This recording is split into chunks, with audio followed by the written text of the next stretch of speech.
to say. Why do I write? Because as a kid, I read voraciously. And the sisters who didn't have much education of their own still pushed us to write well, to be careful, and to be precise. And I think that still stays with me.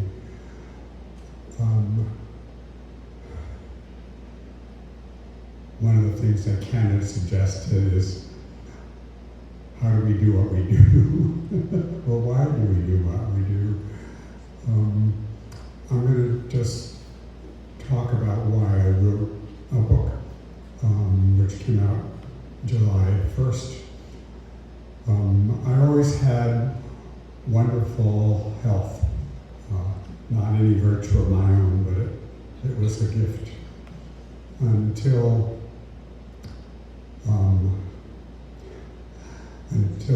about 3 years ago, when if I hadn't made the ER, I would have been dead in 2 hours.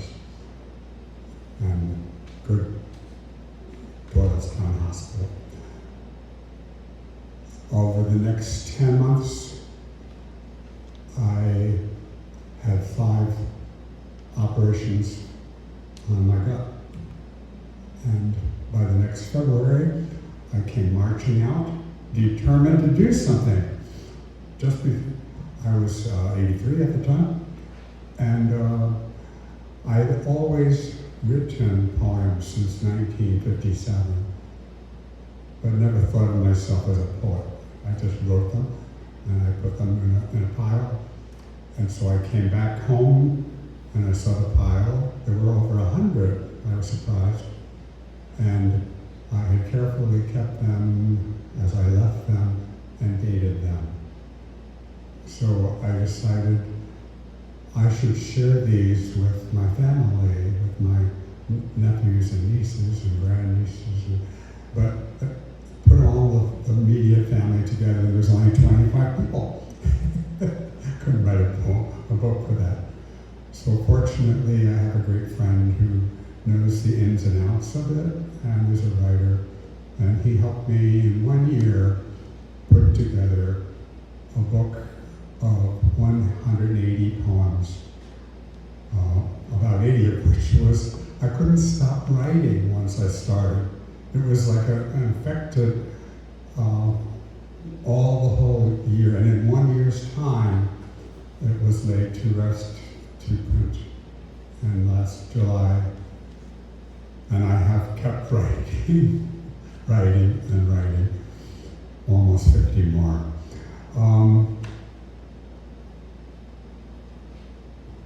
Few things happened because of that, and a few things delighted me. I learned what I probably knew unconsciously, that I delighted in beginning something, an idea, a word, a phrase, and then not worrying about what form it will take, but to allow that initial push to write, to help me write the final poem. Secondly, I'm a family genealogist, and so I have been able to take the 4 strains of my family back to the late 18th century in Ireland. And from that, my siblings and I had no grandparents. Our grandmothers had died quite early. Our grandfathers were still alive when I was born, but in my mind's eye, I have 2-second intervals that I actually saw them, and that still I can see. And so I took those 180 poems and I boiled them down for you today. I have 7, And if I go too far, Ken, you just do the knife act and I'll stop, okay? Okay. But that's what I have. 6 of them are from the book. And the first one is the most emotional and personal because it's what I know my grandmother well enough and what she endured to be able to write from her perspective. And this is what I hear her say. What an ache only a mother can feel in the sanatorium, in the TB ward on Staten Island, island away from my daughters, island away from my own overworked farm mother, still nursing her own pain, her own children untimely scattered far from Deneen Muckross, Clonakilty, Cork.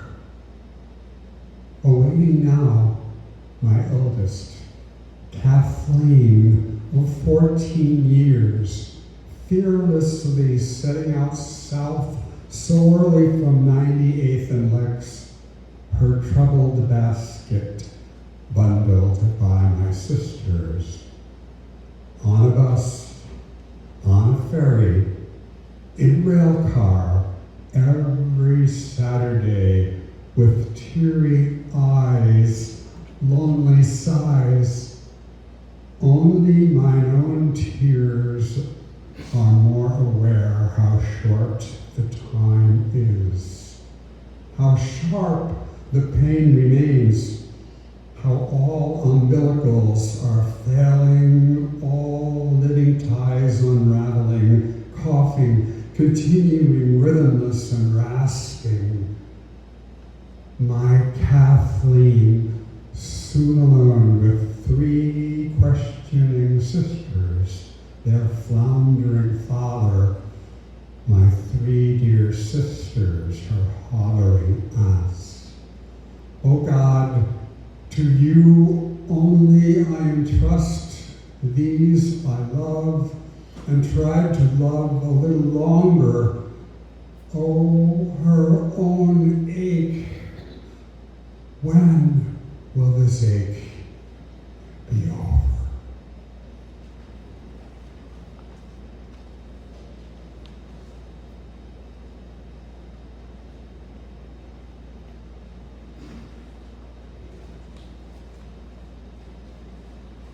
We're just steps from the inside of the church.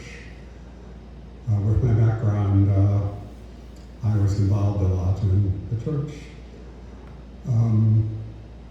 And I wrote this particular poem as an antiphonal for the church. It has a refrain that, the cantor would sing and the choir would answer or the congregation would answer. You don't have the answer, the refrain in your mind, so I'm going to just ask you to try. I'm going to repeat it. I'll read it now. It has 4 lines, and then the first time as I'm writing the poem, I will repeat it another time. See if you can catch some of the words, because it's called Meditation on Stones and Sand. And the refrain goes, rough stones we had thought to cast, turn to filtered sand in our fingers grasp. The meditation. We take our places in the crowd. Rough stones we had thought to cast, turn to filtered sand, and our fingers grasp. Rough stones we had thought to cast, turn to filtered sand, and our fingers grasp. Our to where she bows, fallen and surrounded as she is by gray, accusing eyes of stone. Rough stones we had thought to cast turns to filtered sand in our fingers' grasp. Elbowed, jostled by the crowd, we seem but pebbles heaped together, our rough, sharp edges grating. Rough stones we had thought to cast turn to filtered sand in our fingers' grasp. 10 fingers rasp against the 2 red rocks we weigh, and heavy with their weight, we let them fall to the sand. Rough stones we had thought to cast turn to filtered sand in our fingers' grasp. Our lives smooth as sand before the Lord. Our lives smooth as sand before the Lord.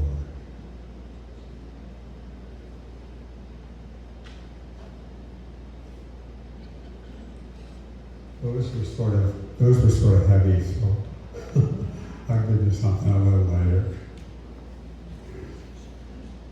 A random daffodil. There's one there. Look, Dick, look. There, Jane, there. Run, Spot, run. How did it get there? Swirl, Jane, swirl. How did it bloom there? Rain, Dick, rain. How did we find it? Luck, Spot, luck. Ours, Dick, ours. Smile, Jane, smile. Sun, Spot, sun. Did anybody else learn from the Dick and Jane and Spot series in reading? Sister Rita did a good job with us. And I still remember her very well. In my years after I left home at 15, I had been going to high school in 86th Street and Park Avenue, but I decided, and my parents agreed to let me leave home because I wanted to work with the African American community in Mississippi. And I joined a group that was working there, and I left Park Avenue and ended up on a farm, the first of 4 in northern Indiana. I joined a group called the Priests of the Sacred Heart, and my life until I was 42 was all involved in that way. And when I left there, I came back to the New York area and found a job that was working with not-for-profits, so in fundraising. And so 2 of the clients that I had were Native American schools, one with the poorest part of the Navajo Reservation in New Mexico, and the other perched on the